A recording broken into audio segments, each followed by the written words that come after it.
ओम नमः शिवाय। हर हर महादेव। बंधुगण, आपण मानकु आम चैनल ओडिया प्रेरणा को स्वागत जनाउछु। सोमवार दिन भगवान शिव को समर्पित। आज आसंतु भगवान शिव एवं माता पार्वती पौराणिक कथा सुनिबा।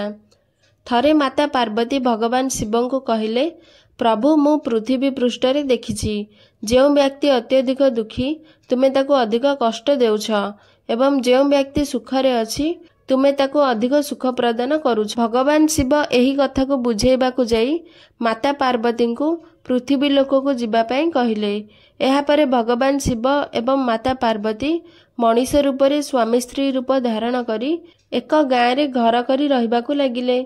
संध्या समय रे भगवान शिव माता पार्वती को कहले, आमे एठाको मनीष रूप रे आसीछे, तेणु एठाकार नियम पालन करी आमको भोजन करने को हेबो।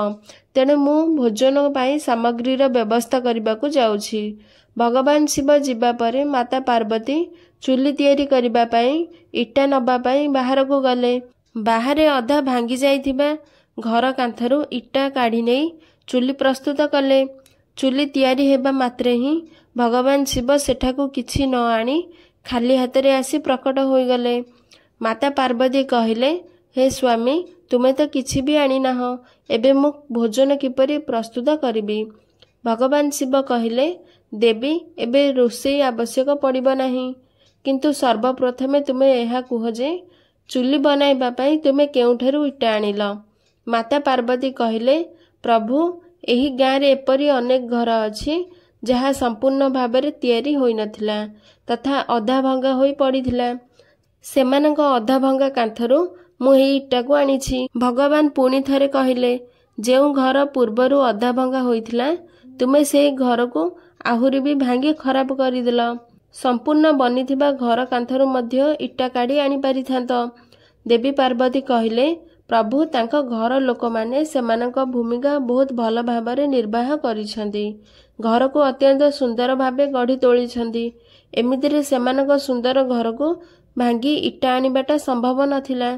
भगवान शिव कहले, पार्वती यह तुम द्वारा पचरा जाइथिबा प्रश्नर उत्तर।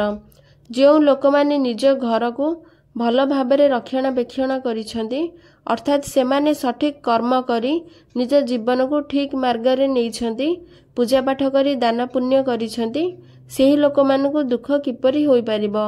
मनुष्य जीवन रे जेउ माने सुखी अछंती से सबु निज कर्मर फल से मानकु मिलिछि एवं जे दुखी अछि से निजर कर्मर फल ही भोगुछि। तेणु प्रत्येकटी मनुष्य को निज जीवन रे एपरि कर्म करिबा उचित जहा द्वारा एक दृढ़ एवं सुंदर घर बनाई पारिबो जे सेथुरु अन्य लोक जेपरि गोटे इटा मध्य काढ़ी पारिबे नाही। एहा परे माता पार्वती समस्त कथा बुझी पारिले एवं भगवान शिव एवं माता पार्वती कैलाश पर्वत को प्रस्थान कले।